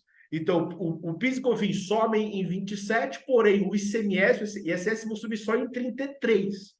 Então, veja quanto tempo a gente vai conviver com o velho e com o novo. Então, essa diminuição ela vai acontecer através de uma redução das alíquotas de maneira gradual. Então, em 2029, vão ser aplicáveis 90% da alíquota, em 30, 80% das alíquotas, né? Em 31, 70%, em 32, 60 e 33 zera e entra 100% o IBS. E vai ter uma correlação. A alíquota do IBS ela vai acompanhar essa redução para que, olhando o PIB, não tenha aumento de impostos. Agora, imagina para quem trabalha na nossa área de serviços. A gente vai ver a nossa tributação aumentar ano a ano de 29 a 33. Porque como essa alíquota é majorada em relação... Hoje a gente paga 5% de ISS, a gente vai ver o IBS entrando aos poucos e aumentando de maneira gradual a tributação. Então, a alíquota em si, né, a gente não consegue bater o martelo, inclusive essas estimativas são estimativas da Fazenda, de estudos, né, mas a gente só vai ter em 27, né, a alíquota mais próxima, né? E nesse período que vai estar a existência dos dois tributos, né, o Senado ele vai publicar, né, as alíquotas de referência para que então elas possam existir, porém a ideia é que sempre pensando em relação ao PIB, o aumento, as alíquotas vão ser implementadas compensando a redução o ISS e o ICMS reduzem, o IBS aumenta de maneira proporcional. Só que esse efeito ele não é homogêneo para o contribuinte, porque como essa trava ela visualiza o PIB, os setores hoje como indústria, ele vai sentir uma diminuição da sua arrecadação de 27 a 33, por outro lado, os setores de serviços, a gente vai sentir um aumento da tributação nesse mesmo período, né? A única proteção que existe é que tem uma trava nesse texto que essa alíquota ela não pode ultrapassar a arrecadação média dos últimos anos, né? Então não pode, a aplicação do IBS e da CBS, elas não podem aumentar a porcentagem, mas isso vai afetar, né? Como a Tonietti, ela disse na apresentação dela, muito bem trouxe, né? Isso vai causar, sim, um aumento de tributação em alguns setores, isso sem dúvida. Ok? E o imposto seletivo, ele ainda é um jogo em aberto, né? Porque boa parte da transição, ele depende da lei complementar, ele depende da regulamentação dele. Então, em tese, ele substituiria o IPI. Então, pode ser em 27 ou pode ser em 33 a sua entrada. Isso está em aberto sempre, fazendo a ressalva que esse texto, a gente está fazendo essa análise com base no texto que foi aprovado no Senado, né? E esse é o tema que está sendo discutido, né? Então, teve mudança no imposto seletivo, né? Teve, basicamente, colocaram como condição para remover o IPI a regulamentação desse imposto, então isso acabou afetando no Senado. Então, esse diríamos que é o aspecto mais aberto hoje que tem, né? E aí eu acho que essa é uma cola bacana aqui que eu tentei montar de maneira bem resumida, né? Até para ser o mais objetivo com vocês aqui. Uma linha do tempo resumida. Então, em 26 começa, né? Vamos pagar 0,1% de IBS e 0,9% de CBS, compensável com PIS e COFINS. Em 27, entra a CBS de maneira integral, ok? PIS e COFINS, né, e talvez o IPI, como eu comentei, já morrem aqui, já são extintos, né, e começa continua a cobrança do IBS, que ainda a 0,1%. Ok? E aí, veja, vai passar 27 e 28 com essa alíquota simbólica de calibragem, e aí entra 29 a 32, essa substituição gradual.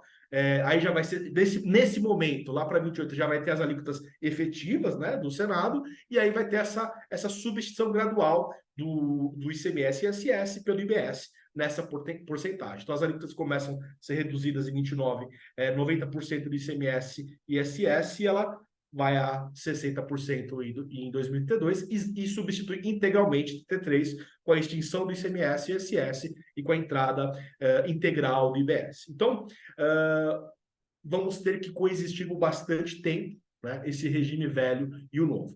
Um slide que eu vou passar bem rápido, porque eu acho que eu tentei trazer até para aproveitar ao máximo e deixar um espaço para vocês aqui.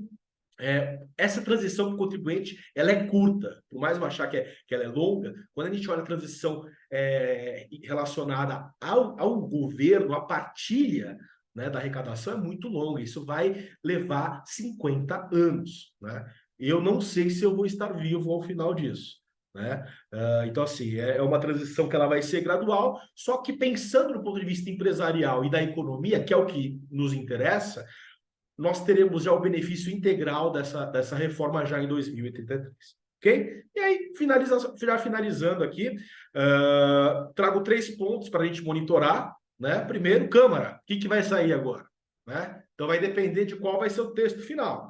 E se não for aprovado, se sofrer alteração, vai ter que voltar para o Senado. E aí vai vir e não sai esse ano. Então, se sair esse ano, são aplicáveis esses prazos. Alíquotas. Tem um teto em relação ao PIB, mas ainda é incerto. Né? Então, tudo isso é uma estimativa. Esse 27% é uma estimativa. Quanto mais sessões, maior vai ser a alíquota nominal. E, para mim, que eu acho mais interessante, mais preocupante, né, interessante do ponto de vista didático, essa transição eu acho que ela poderia ser mais curta, porque vão ter custos, né, sensíveis para as empresas, né, porque vão ter que rodar por muito tempo, de 2026 a 2033, né, pouco menos de uma década, 2 regimes, né, que vão se sobrepor. Né? Então, isso vai gerar custo para a empresa. Né? Vai gerar muito custo. E a minha expectativa, eu espero que a Receita Federal ela se comporte de maneira diferente do que ela se comportou na transição do RTT, quando a gente teve a mudança lá da 11941, que ela deixou para se manifestar nos últimos segundo tempo, né? Nos últimos minutos. Né? Então, eu sou muito otimista em relação a essa reforma, mas a transição ela vai ser um pouco dolorosa nesse aspecto. Ok? Bom, eu encerro por aqui, passo para você, Maurício, palavra, espero que tenha contribuído aí. Obrigado, Walter. Foi ótima a exposição. Eu acho que, na verdade, a própria legislação do ICMS criou uma armadilha da transição, né? Porque realmente tem muita gente reclamando, né, que a transição é longa, né? Ela já foi mais longa, né? Na proposta original, o texto original da PEC 45, ela era até de 10 anos mesmo, né? E aí agora ela reduziu um pouco.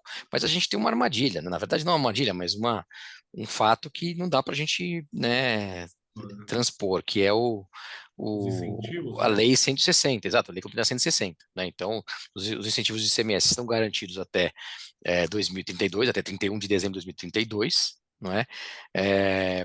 E aí, negar isso a essa altura do campeonato é pedir para ter uma judicialização maluca, né? Enfim, aquilo que estaria posto para simplificar e para causar menos litígios estaria fazendo o contrário nesse ponto, pelo menos. Né? Então, de fato, a gente não teria muito como fugir desse 2033. Né? Mas cortando agora para essa questão mais as questões práticas, é bom ouvir o Walter, que ele é contador, então ele traz as dores de quem vai apurar, de quem vai sentir, né, essa reforma na prática, né? E o outro lado também, além da apuração, é a questão da formalização, né? Então, aquilo que, enfim, principalmente de obrigação acessória, cumprimento das regras, e aí tudo aquilo que desencadeia no tocante à fiscalização, lançamento, processo, né? Se tiver algum problema, alguma falta de coerência, né, entre o que o contribuinte entende como devido e certo e o fisco, isso gera, né, fiscalização, gera autos de infração, eventualmente, processos administrativos, né, então que é o lançamento de ofício. E aí, aqui a gente está com a Mara Caramico, né, querida Mara, que é juíza contribuinte do TIT há muitíssimos anos, ela é jovem, mas ela está há muito tempo lá, entrou muito pequenininha, e do Conselho Municipal de Tributos, então lida com isso, nessas questões práticas do procedimento em sentido amplo, né, diariamente, né, Mara? Então, ninguém melhor do que ela para falar para a gente aí né, qual que é a perspectiva com relação aos procedimentos, né? Já que, de novo, a gente tem ainda uma PEC, né, a ser aprovada, não tem ainda, obviamente, toda a regulamentação, as leis complementares, mas ali já tem uma série de indícios, né? E aí, quais são as dificuldades, Mara, que a gente vai enfrentar? Quais são os potenciais problemas que a gente teria com relação a esses pontos?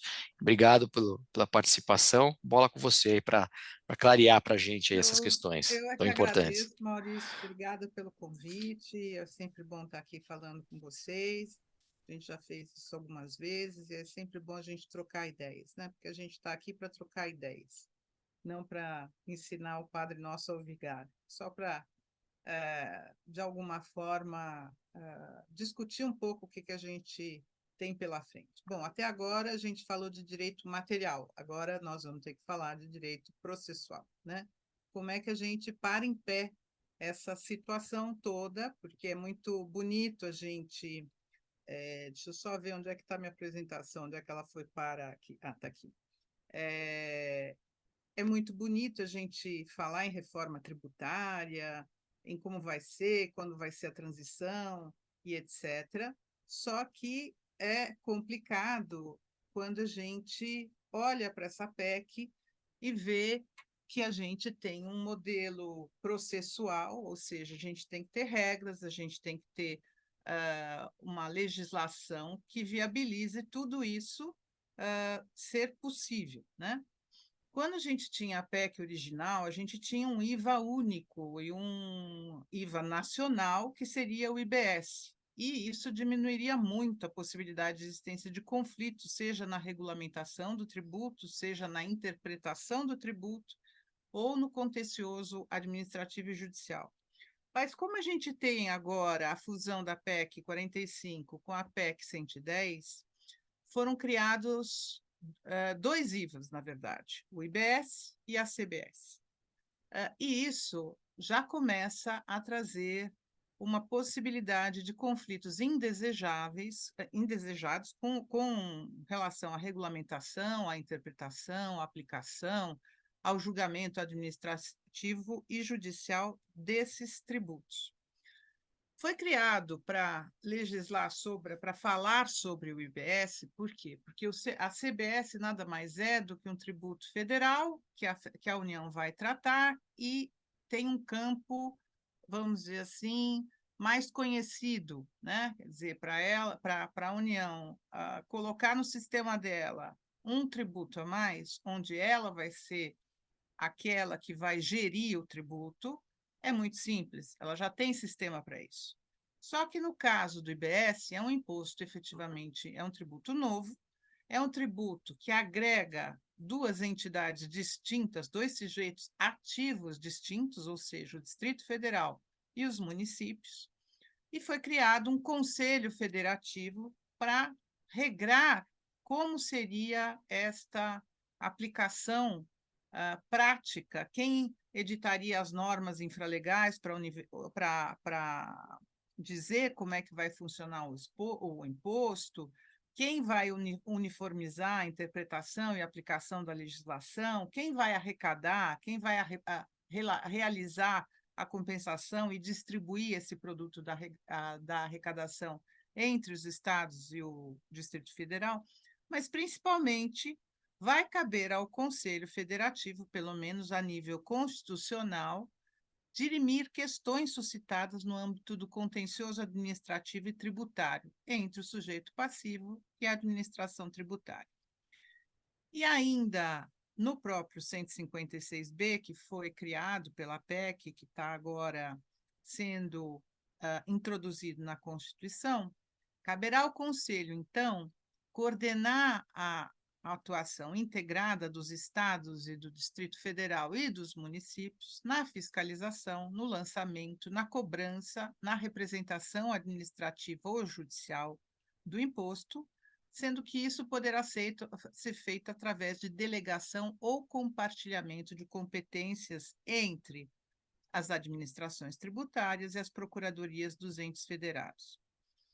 Esse conselho ele vai ser composto de 27 membros dos municípios e 27 membros dos estados.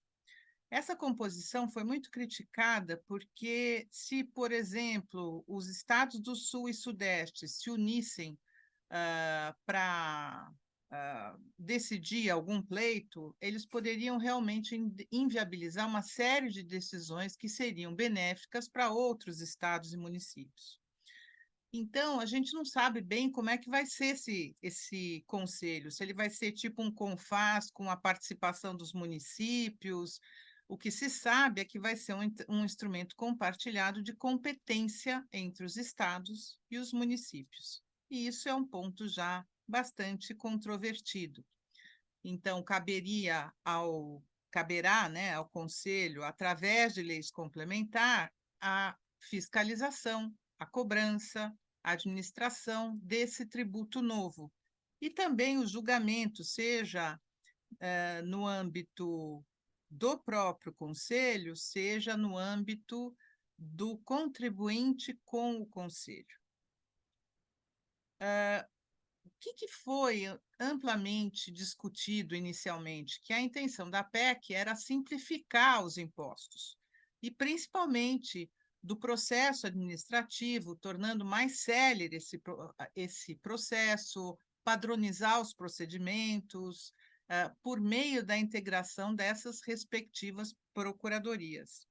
Mas, embora a PEC esteja calcada num pilar de compartilhamento de competências, ele deveria, pelo menos, aproveitar toda essa estrutura que hoje já existe em cada ente federativo. Vocês imaginam, hoje, nós temos um TIT aqui em São Paulo, que julga ICMS, nós temos um conselho no Rio Grande do Sul, que julga ICMS, nós temos conselho no Rio de Janeiro, que julga ICMS, e todas essas organizações administrativas, todos esses entes administrativos já estão com uma operação formada, né? Você vai ter, como foi dito aqui, uma transição. Então, o que vai ser? Vai ser um TIT julgando o ICMS e um conselho julgando IBS, a quem dirime essas polêmicas. Então, realmente vai sobrar muita coisa para a legislação complementar falar, né? E mais, o IBS e a CBS partilham de elementos centrais, eles são praticamente irmãos gêmeos, eles têm uma materialidade quase que a mesma, né? De forma que os conceitos e os conceitos do que é a materialidade do IBS deveriam ser os mesmos para a CBS, né? Só que, como não houve mudança na Constituição que preservou a independência dos entes federativos, a gente pode ter uma visão diferenciada de interpretação dos órgãos de julgamento federais, como o CARF, que vai provavelmente ter atuação sobre a CBS, e o Conselho Federativo, que atua sobre o IBS. Então, por exemplo, se você fala no conceito de insumo, você vai poder ter uma decisão do CARF interpretando que o insumo é um determinado produto. E no IBS, você vai poder ter o conselho entendendo que aquele determinado produto não é considerado um insumo, por exemplo, para efeitos de compensação, para efeitos da própria materialidade do fato gerador. Então, como não houve ressalva na PEC, não houve mudança na estrutura legislativa de quem vai judiciária de quem vai julgar, no IBS vai ter a necessidade, assim como na CBS, de uma lei complementar para regular o processo administrativo tributário. Ao passo que a CBS ela vai estar sujeita à competência da Receita Federal quanto à regulamentação, à interpretação, então é um órgão só, algo que já está dentro de casa e todo estruturado, então fica muito mais simples a coisa fluir. O que acontece? Na verdade, a PEC ela não previu a competência, por exemplo, do STJ para dirimir conflitos entre o Conselho e os contribuintes. Tá? Os contribuintes podem ir ao Conselho Federativo, imagina-se, para discutir uma questão, como eles vão ao CARF. Agora, quem dirime essa situação, esse procedimento, esse processo administrativo, caso isso vá para o judiciário, né? Não existe uma previsão de que o STJ é competente para dirimir estes conflitos, porque a letra J, que foi acrescentada ao artigo 105 da Constituição, no inciso 1, ela simplesmente prevê que os conflitos que o STJ tem competência para dirimir os conflitos entre os entes federativos ou entre os entes federativos e o Conselho do IBS. Então, não existe a previsão de que o STJ vá julgar conflitos de competência do Conselho em relação aos contribuintes. Então, isso é fundamental que a lei complementar estabeleça. Além disso, o artigo 109, inciso 1 da Constituição, que prevê a competência dos TRFs para julgar questões atinentes aos tributos federais, não foi alterado. Isso quer dizer que continuariam a ser solucionados pelos TRFs os conflitos referentes à CBS, porque é um tributo federal, enquanto que o IBS, a rigor, continuaria a ser dirimido pelos tribunais estaduais.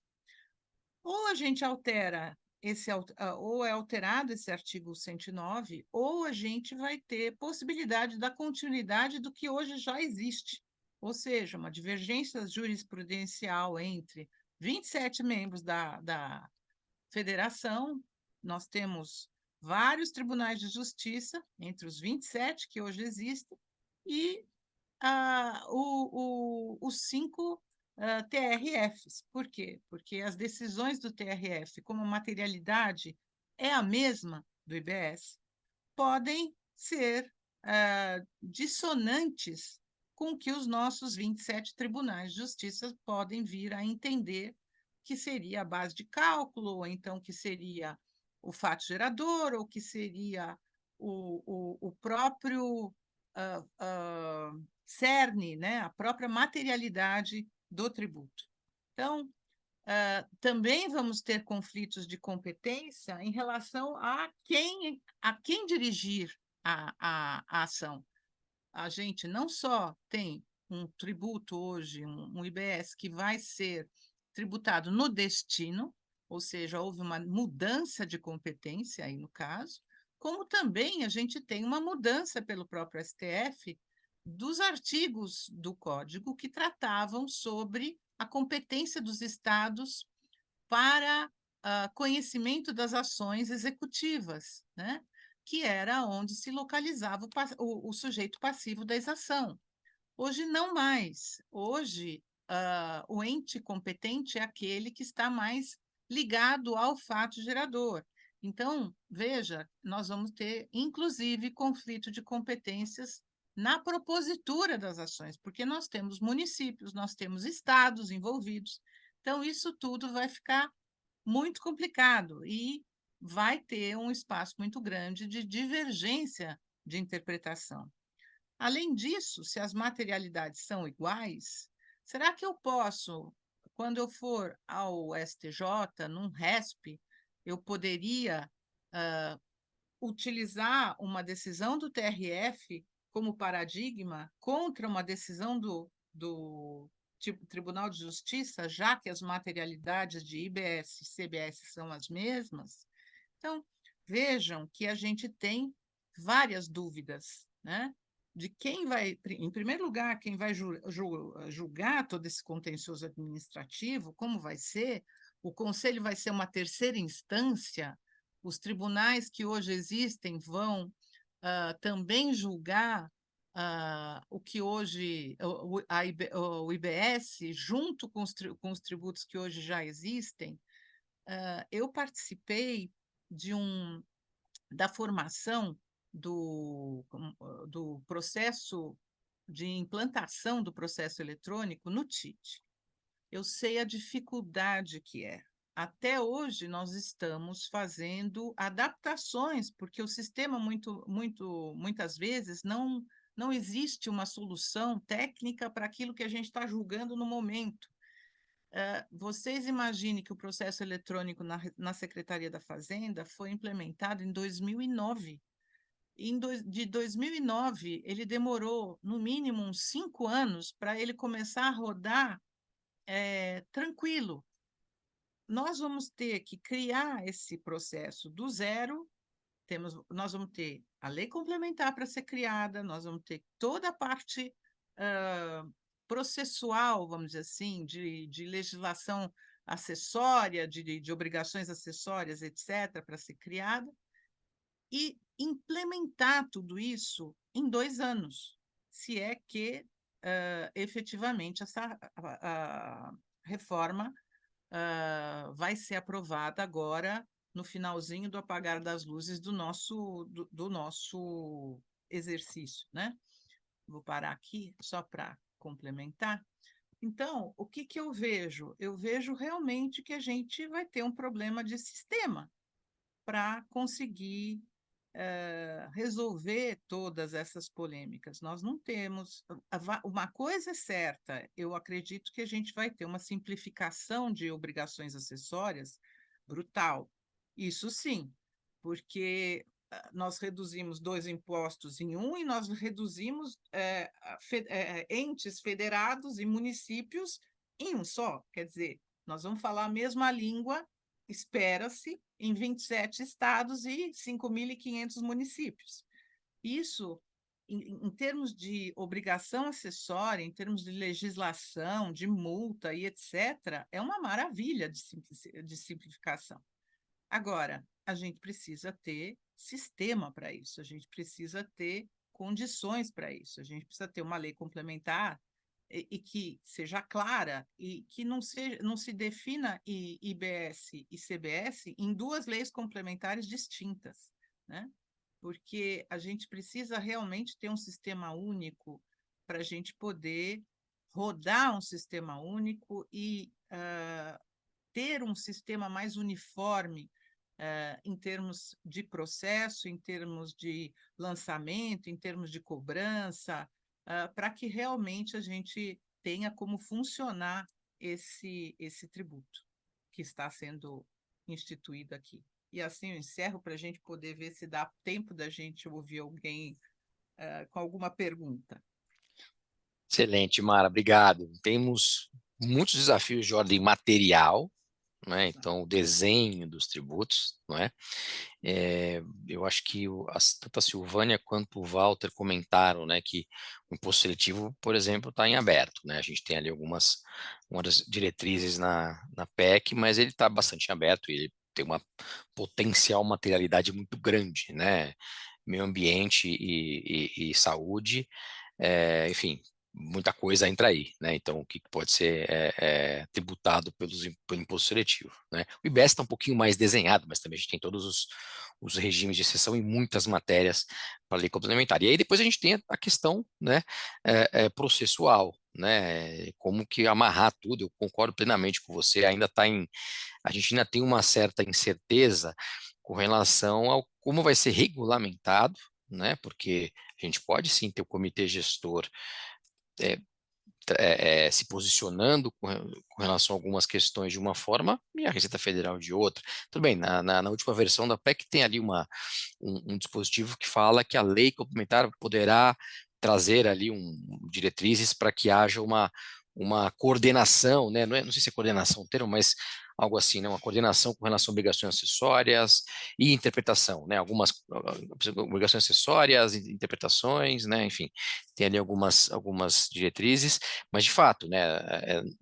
Se a gente vai ter uma legislação, uma lei única, né, complementar única, pelo menos para o desenho dos 2 tributos, não faz sentido ter interpretação distinta, né? E aí, quando a gente escala para o judiciário, também a gente tem que ter uma jurisdição única, sem dúvida alguma, né? A gente vê no TIT, né, às vezes tem câmaras com posições diferentes, aí a questão é matéria de prova, não sobe para a Câmara Superior, então a gente tem, já aconteceu de ter casos que foram julgados em câmaras distintas com resultados distintos que não teve não subiu para a Câmara Superior porque era matéria de prova, né? Então, assim, de fato, né, gera uma insegurança jurídica, né, grande. Claro, aqui é um exemplo bastante extremo, né, mas a gente pode ter também alguns desconfortos, né, com o IBS e a CBS de forma semelhante, né. A gente teve algumas perguntas aqui, mas elas foram sendo respondidas já ao longo aqui da questão e a gente já está com o tempo um pouco avançado, né? Então eu queria, na verdade, abrir aqui para as considerações de cada um, né? Fazendo uma provocação. Eu sei que eu senti aqui que tem algumas pessoas mais favoráveis e outras menos favoráveis, né? A PEC E não sei se talvez por razões até distintas, né? Mas eu queria ouvir de vocês qual que é a perspectiva. A Mara jogou aí uma, uma, um ponto aí de dúvida, né? Se é que vai ser aprovada, tal, sim, está tendo toda uma força política para que seja aprovada, né? E aí, uma vez aprovada, enfim, a gente vai ter que ter aí as leis complementares. Mas qual que é a percepção de vocês com relação a esse processo agora de aprovação, né? Essa questão da, da construção das leis complementares. De fato, a Silvânia apontou bastante isso. Ano que vem é ano de eleição, né? Como é que vocês entendem que poderá vir essas leis complementares? Porque tem alguns pontos, por exemplo, né? Ali a questão do creditamento que a Mara colocou, né? Então tem lá a restrição. Use e consumo pessoal nos termos da lei complementar. Eu morro de medo desse nos termos da lei complementar, e esse uso e consumo, o pessoal dá uma reduz um pouco, né, ali o âmbito de abertura, mas nós temos na lei complementar que estraga um pouco, né, porque a gente viu a experiência da Lei Candir, que foi ruim, né, muito ruim, né. A questão também da restituição dos créditos, né, devolução dos créditos, que como, pelo menos para fins do IBS, como o comitê gestor vai fazer a arrecadação em tese essa arrecadação e a manutenção desse valor antes de ter o consumo final, né, do bem ou do serviço com ele, garantiria em tese, né, a restituição, né, o ressarcimento de saldos credores, né, então é um mecanismo que, né, a gente está sempre falando em hipótese, mas que em tese funcionaria melhor do que ir para o Tesouro do Estado, do município e não devolver nunca mais, né? Mas assim, também está nos termos da lei complementar. Então, a gente não tem prazos, a gente não tem, como tem aí em outros países, né? Até uma previsão de juros de mora, né? Na União Europeia tem lá, se o país não devolve, é, e não tem uma justificativa, claro, ele pode não devolver se a documentação não tiver apta, né, para ter o ressarcimento, mas se ele não ressarce num prazo, ele tem que atualizar o valor, né? Isso não tem na PEC, né? Isso vai ficar para a lei complementar. Né? Então, sim, tem alguns pontos, né? Então, como é que vocês enxergam essa construção do sistema, do novo sistema que a gente vai ter, né? Quais são os pontos que vocês estariam com mais dificuldade? Tem aquela questão também da responsabilidade, né? Tem uma cláusula super aberta, né, no texto da PEC, a questão do destino, qual o ponto da construção das leis complementares que vocês julgariam, ou pontos, né, mais realmente sensíveis e que a gente tem que ficar talvez mais atento, porque agora a gente está na fase de provavelmente vai aprovar, né? Então, ano que vem vai ser olhar para as leis, né? O que vocês me diriam? Acho que a gente pode fazer pela ordem aqui, a Silvânia, o Rogério, a Mara e o Walter, desculpa, o Walter e a Mara, e aí já fazendo também as considerações finais de cada um aqui. Maurício, eu olho para a reforma e acho que nós pegamos todos os assuntos que estavam difíceis de conversar e jogamos para a lei complementar. E nós já assistimos isso, foi a mesma coisa que aconteceu em 88, só que, na Constituição. Só que quando a gente vê o que aconteceu com a Constituição, algumas leis complementares não saíram, alguns artigos foram reformados antes de ter a lei complementar que deveria ter disciplinado. Eu acho que a lei complementar acaba sendo uma solução para adiar a conversa, e algumas conversas são muito difíceis. Creditamento é uma conversa difícil. O que você vai fazer com a alíquota zero no meio da cadeia? É uma pergunta difícil. Como que você vai ajustar a devolução de recursos? E aí você dizer para mim, eu fico mais tranquilo, pelo menos vai estar no comitê gestor. Olha, não sei se eu fico tranquila, porque o dinheiro está no judiciário, os estados arrumaram um jeito de tirar de lá. Então, imagina, né? Eu acho que a gente não tem essa tranquilidade. Acho que esse é um dos gargalos relevantes, né? A devolução é um gargalo relevante, creditamento vai ser uma coisa difícil.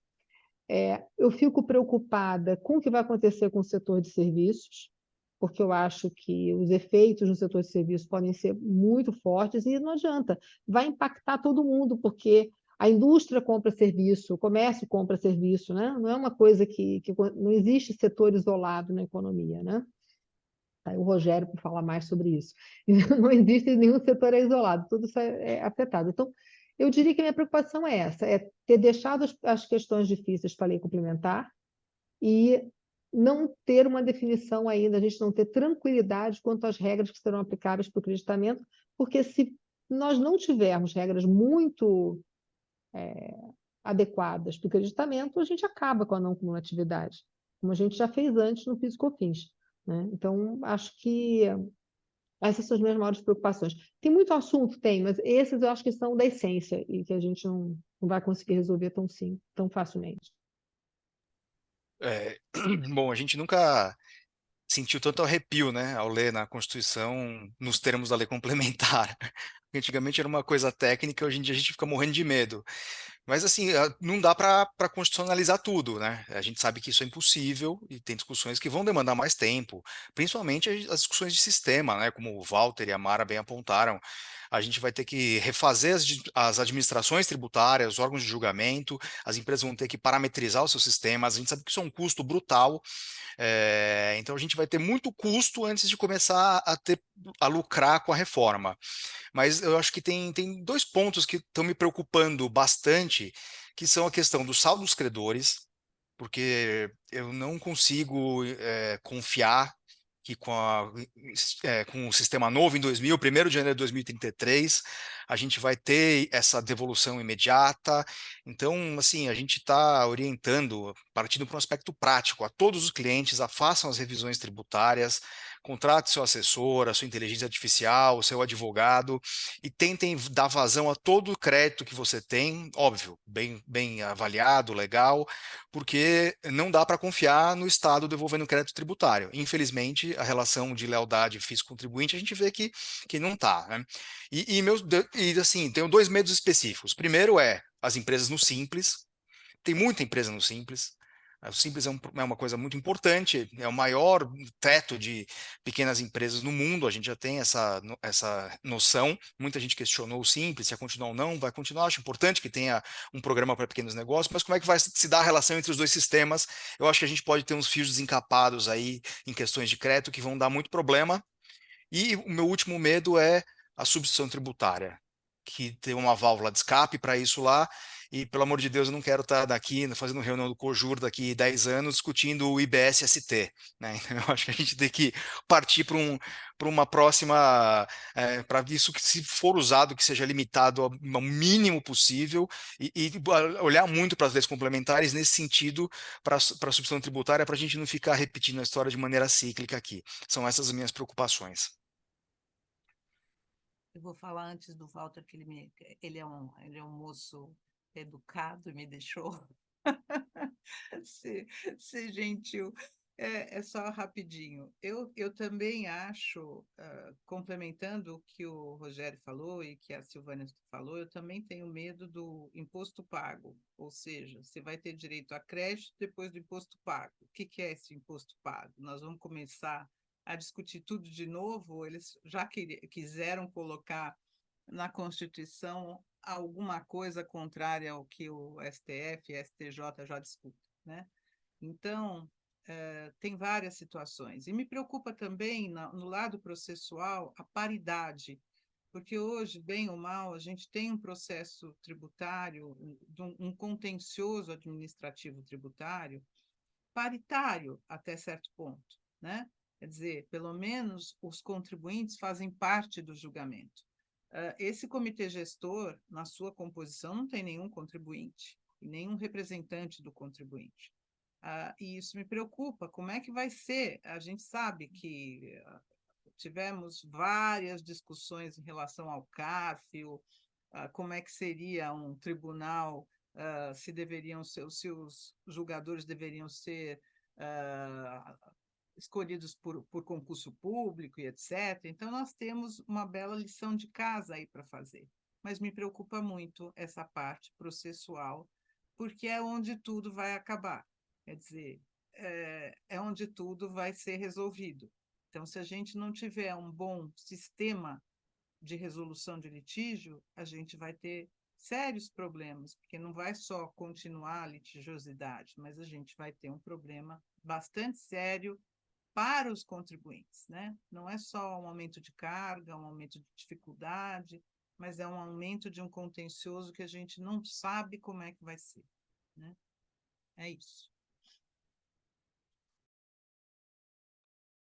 Bom, foi um prazer ceder a vez para a Mara, né? Então, podem contar comigo. Eu vou trazer, eu acho que a minha preocupação, ela muito vai na linha da Silvânia, né? Eu acho que esse assunto falar o que é crédito, né, o pecado, ele mora no detalhe, né? Mas eu também tenho uma outra, né, só para também usar uma outra visão, assim, principalmente por ser contador, né, por assessorar muita empresa.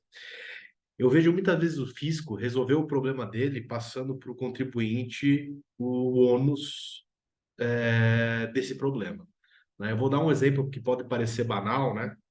Mas o SPED, AFD e ICMS, o SPED e ICMS, ele foi implementado lá no finalzinho de 2007, 2008. São Paulo está agora dispensando a GIA, né? Então, o meu medo é nessa transição a gente receber cada vez mais obrigação acessória para satisfazer a incapacidade, ou até da incapacidade, a falta de gente, né? Por melhor que seja o computador, alguém no fim do dia precisa, né, emitir a notificação, precisa assinar, né? Porque precisa, o T-Rex não tem responsabilidade, né? O fiscal tem, então muita coisa, né? Graças a Deus que eles não usam na potência máxima o sistema, mas o meu medo é esse, vir para a gente, né, do lado de cada mesa, mais trabalho, porque eles não têm tempo de conciliar os dois sistemas, né? É um absurdo de eu conversar com o fiscal hoje e a pessoa, eu falar de bloco K para o fiscal de ICMS, ele não saber o que é, né? Ou seja, isso já aconteceu esse ano. Então, assim, são coisas que a realidade prática é aumentar a obrigação, isso ficar descasado e ter um custo maior para as empresas, né? Que é cada vez mais difícil de justificar esse tipo de investimento em inteligência artificial, em equipe tributária, é sempre é uma despesa, né? Não traz venda direta, né?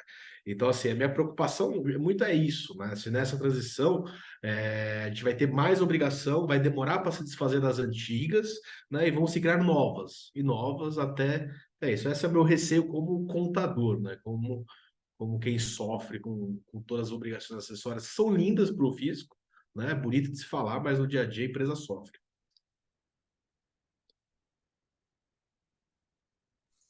Isso aí, pessoal. Acho que foram pontos aí excelentes. Agradeço novamente a participação de todo mundo, principalmente dos nossos ouvintes, né? Telespectadores. E acho que temos muitos desafios, né? Acompanhar de perto. Ano que vem vai ser um ano crucial, né? Para a gente acompanhar a evolução dessa questão. E estaremos aqui, né? Na Italcan, no nosso comitê jurídico, acompanhando e eventualmente faremos novos debates como esse, já que é de debates que saem as boas ideias e a gente consegue ter aí, no mínimo, a melhoria das nossas dúvidas, né? Já que a gente nem sempre consegue todas as respostas, tá bom? Então, agradeço novamente aí, boa tarde a todos e todas, espero Obrigada, pessoal. rever todo mundo aí no próximo evento do Cojur. Obrigado. Muito obrigado, boa Obrigada, tchau, noite. tchau, boa noite. Boa Tchau, noite. tchau, boa noite. Tchau, tchau.